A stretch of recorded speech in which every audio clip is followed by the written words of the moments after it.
In 2019, Nintendo released a game telling me I need to get a bulkier body, and in 2020, they're saying I need a bulkier brain. I'm beginning to feel attacked over here.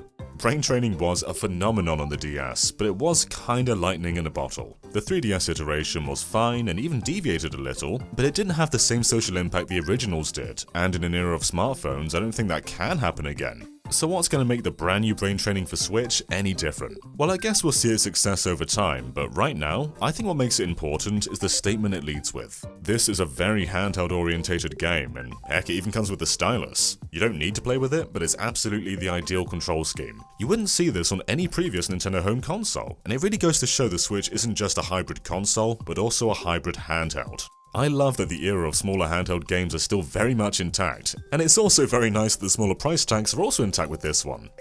So brain training for Switch is kind of what you'd expect it to be. It's extremely similar to previous iterations, specifically the first one, and turns education into a challenge. You can test yourself every single day in 3 categories to see what age your brain is operating at, and it's very mean to my brain in particular.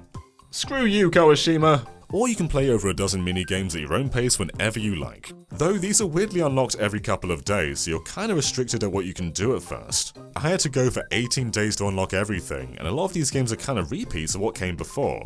There is more here than there's ever been, but only just. This definitely doesn't feel like an entirely new experience. But what does make this one special, and a technical showcase may I add, is what it does with the IR camera. Now if you've got a Switch Lite with no Joy-Con, then you can skip these and still play the rest of the game, but you lose so much because this is without a doubt the best part. I highly recommend you get a Joy-Con. Remember when Nintendo told us the IR camera could recognize hand gestures and we all just kind of groaned? Well, it can, and it actually works extremely well. There's a game where you play rock, paper, scissors with the computer, but they'll try and throw you off by changing the requirements from try to win to try to lose. Or there's a game where you solve calculations by using the correct number of fingers. It's legit an amazing feature, and truly sets this version of brain training apart from the others. It's not just a thrown-in gimmick either. It's a true extension of the Brain Age gameplay, and solving problems with gestures is just as intuitive as drawing them out. There's also 3 competitive multiplayer games, which again require a Joy-Con. And while these aren't too in-depth, it is a lot of fun training 2 brains together. One has you counting birds, which reminds me a lot of a Pokemon Stadium 2 minigame. The other's a pattern memory game, which reminds me a lot of a Pokemon Stadium 1 minigame. And the last has you counting boxes as they quickly flash on screen. I don't know, maybe that's from Pokemon Stadium 3. There's definitely not enough to recommend buying this as a multiplayer game, but there's still fun as a bonus, and the loading is so quick and instantaneous that the short burst gameplay works extremely well here. I just wish there were more than 3 games to play with friends. It's fun, but it's not enough. You can play multiplayer and IR games when docked, but the core training modes are exclusively handheld, as they all understandably rely on touch. You'll answer maths problems, which is still very responsive, although it doesn't like my 9s for some reason, much like my teachers didn't. You can chill out with a Sudoku, play an iteration of Dr. Mario, play a word Scrabble. It's all pretty typical for the series. As I said, there's really not a great deal new here. You'll recognize a bunch of these games from previous entries, only that just this time is they're on the Switch. Though there are some areas where it advances beyond what the DS could do.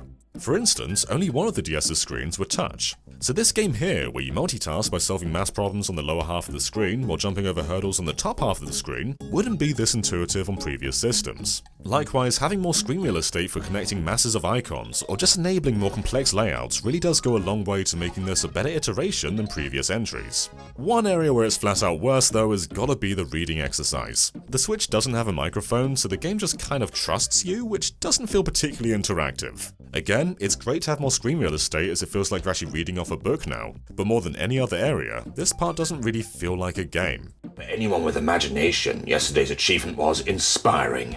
Certainly both the picture or image... I can just... It doesn't matter. Did it? Oh, once more?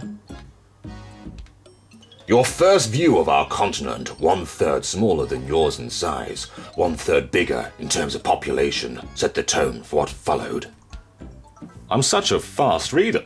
Brain training for Switch doesn't exactly do anything remarkable, and chances are you saw most of it 10 years ago. But having this franchise on the Switch does give me a surprisingly comfortable feeling. It's nice just to have this on my Switch home screen and do a few exercises a day. They could have gone a lot further with the multiplayer games and more new content in general, but what's here is still super accessible and oftentimes quite impressive. We've had the Switch for nearly 3 years now, and I'm still being blown away with what the Joy-Con can do. I feel like they can make an entire game out of these gestures. Also, the stylus it comes with is actually really good for Mario Maker, so you are getting a nice little package here. It's definitely not a massive game changer, but I like brain training for Nintendo Switch. It may simply build upon the content of the DS original, but in 2020, how often are you going to go back and play the original? The Switch version is convenient, and the core concept still surprisingly holds up pretty well.